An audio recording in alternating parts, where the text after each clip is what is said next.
everyone, welcome back to Bookish Nook. So welcome to my October book haul.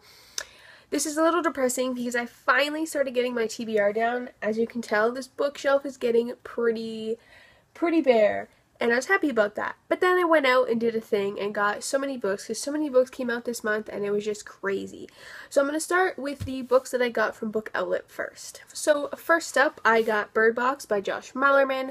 I've been dying to read this, except every time I see it in store, it's like $20 for this tiny paperback, and I found it on Book Outlet, and I just could not resist.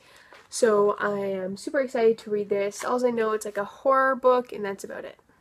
Next up, I got Poison Princess by Cressley Cole.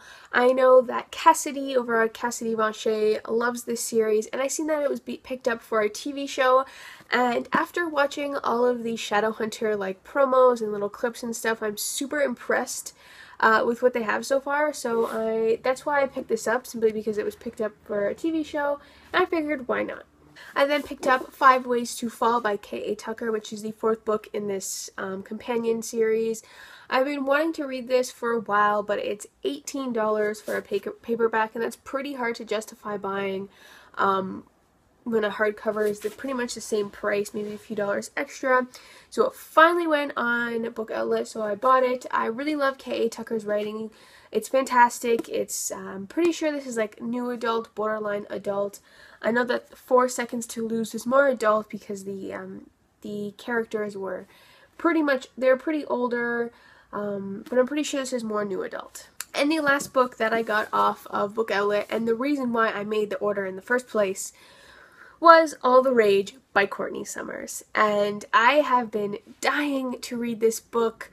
If you don't know what it's about a town where this girl gets raped and everyone starts kind of covering it up because she was raped by the football team, and they're like, you know, all-star kind of thing.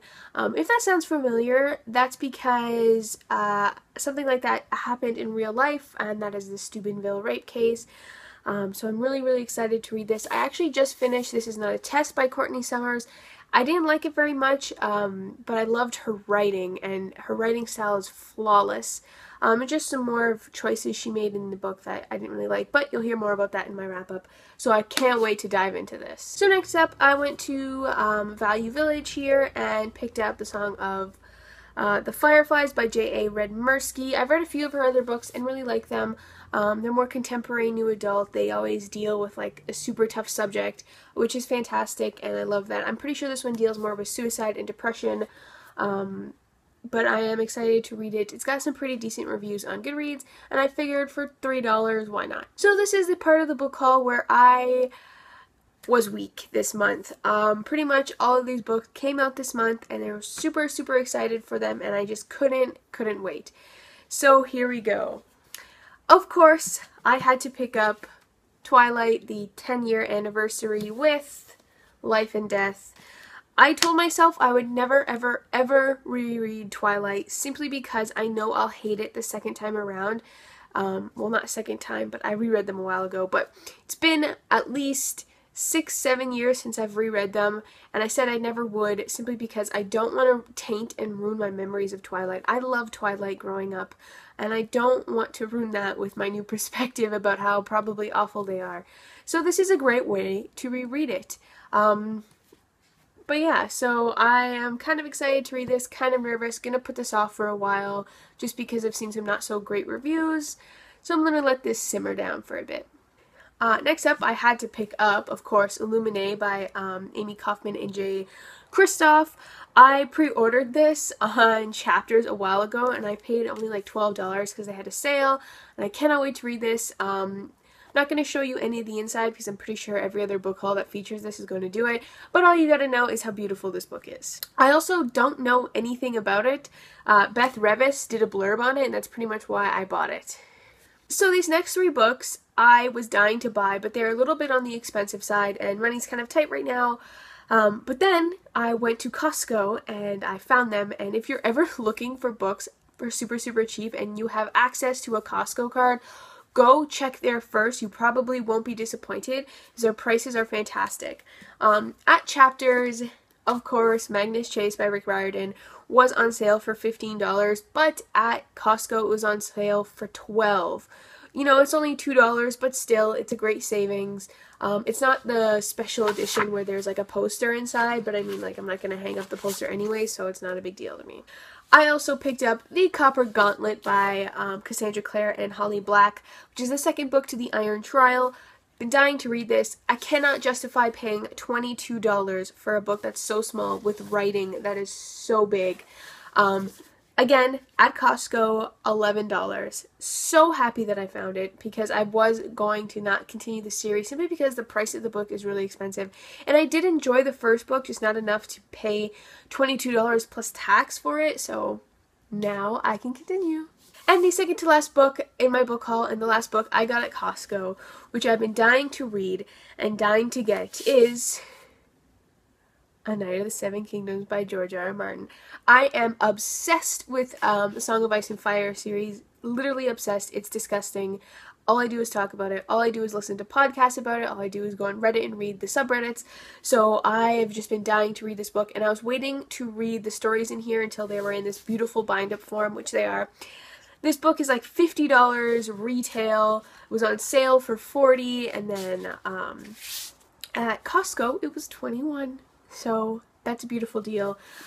This book is just absolutely gorgeous. There are so many beautiful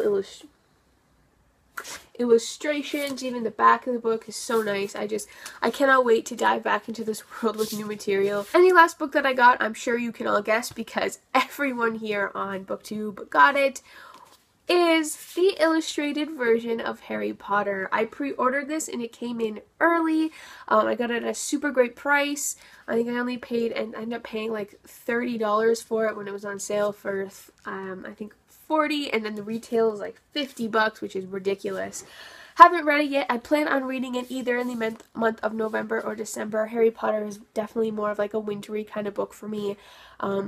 So this is the perfect time to reread it. I haven't looked through the illustrations because I want to see them for the first time while I read it, but I know I'm going to love it even more this time around, and I really hope they do continue the series with these illustrations because this book is just absolutely gorgeous. So on to the few ebooks that I got this month. First up, I got All Broke Down by Cora Carmack, which is the second book in the Rusk University series. I read the first book, absolutely loved it. I did a video review, so if you want to go check that out, go ahead. I bought the third book a while ago because it went on sale, because these are like $11.99 a piece, and it's hard to justify paying $12 for a ebook. Finally went on sale, so now I can continue with this series. Next up, I got Sweet Nothing by Wendy Higgins. I have been eyeing this series for quite a while, just never really got around to buying it. They never had the first book on Book Outlet, and if they did, I missed it. So it finally went on sale for I think $2, so I picked it up, excited to read it.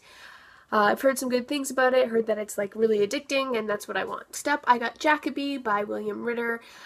Again, another book I was eyeing when it came out, but it's just kind of one of those books that there are other books that are more important in, and I'm not going to justify spending $20 when I've already spent a few other, got another few books. So this one finally went on sale on ebook, and I picked it up. All I know, it's kind of like a retelling or something about Sherlock Holmes. I love Sherlock Holmes, so I figured I'd give it a go. Next up, I got The Legacy Code by Autumn Caliquist. I think that's pronounced. I don't know.